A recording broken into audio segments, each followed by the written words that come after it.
how to go from average to fortune. There's 5 simple steps. Here's the first one. Get serious. That's number 1. I don't know any substitute for that. You've really got to get serious. You don't have to be grim, but you must be serious.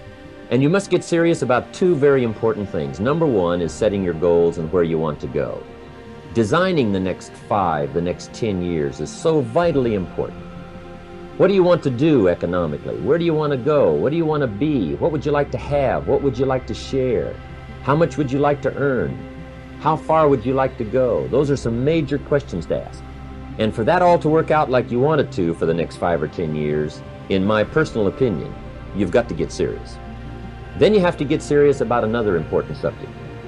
And that important subject is called personal development. Personal development is striving hard to become the kind of person that you want to be.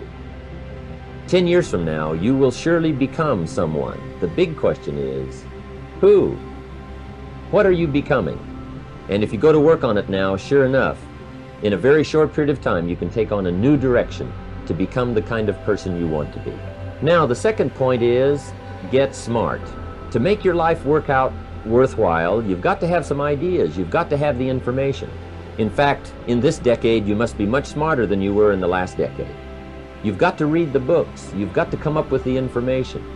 When I have a chance to talk to the high school kids, that's the theme of my talk. Get smart.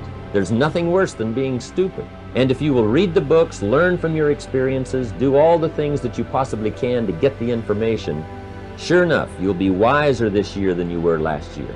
And I've got a few techniques that I teach in my seminar on how to get smarter. Keeping a journal, going to the lectures, going to the seminars, listening to the sermons, picking up ideas from other people.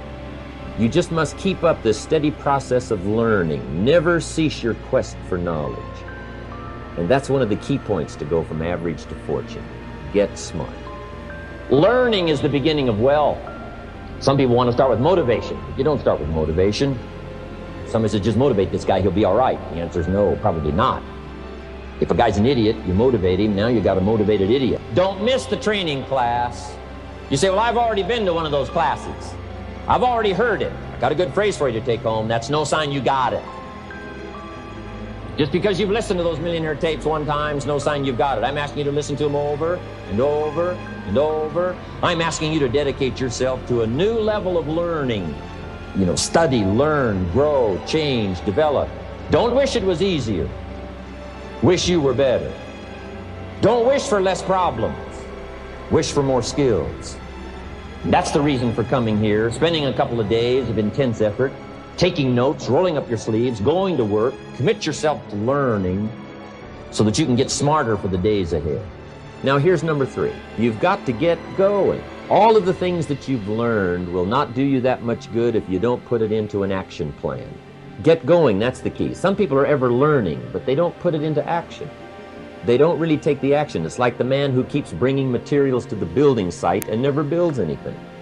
He keeps bringing in the sand and the gravel and the windows and the doors and the roofing material, and he just stacks up all these supplies, but he never builds anything.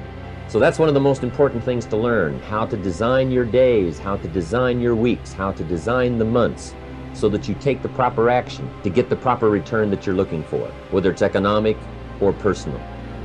Get going. The disciplines is the miracle process. And here's how to get the miracle of your future going as far as disciplines are concerned. Number 1, do what you can.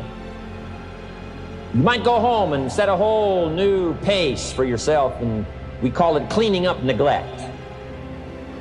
Should walk around the block, could walk around the block for your good health. Don't walk around the block. See, you're on the wrong track. Should read, could read, don't read. On the wrong track. Could change, should change, don't change. You're on the wrong track. Letters you haven't written, conversations you haven't had with your family, somebody you should sit down with when you get back home, get that job done. Don't let neglect destroy your days, destroy your life, and destroy your future. Go back and do what you can. And if you'll do what you can, then life will give you some extraordinary things to do. You've got to take care of the small disciplines before life will give you a chance to handle the more complicated disciplines. Good phrase to take home. All disciplines affect each other.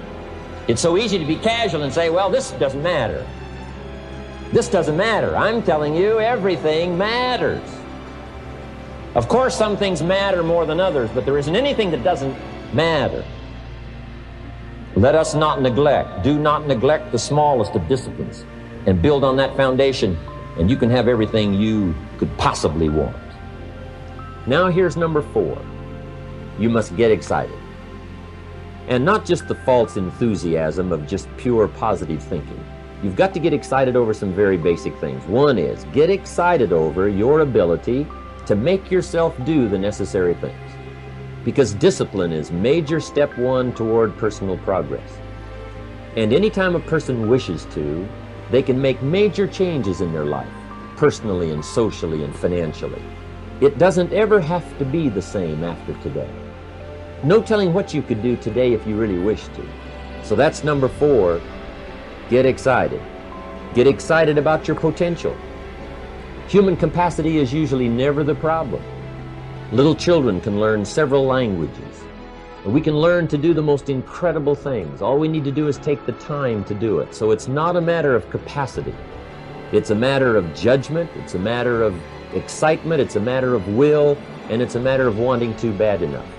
So it's pretty exciting to know that any day you wish, you can change your life.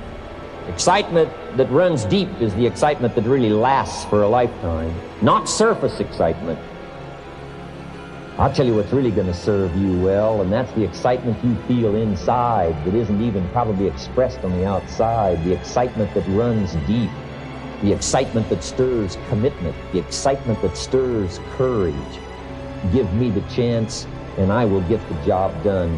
That kind of excitement. Number 5 is get away. You've got to learn to get away. You must learn to get away and be alone.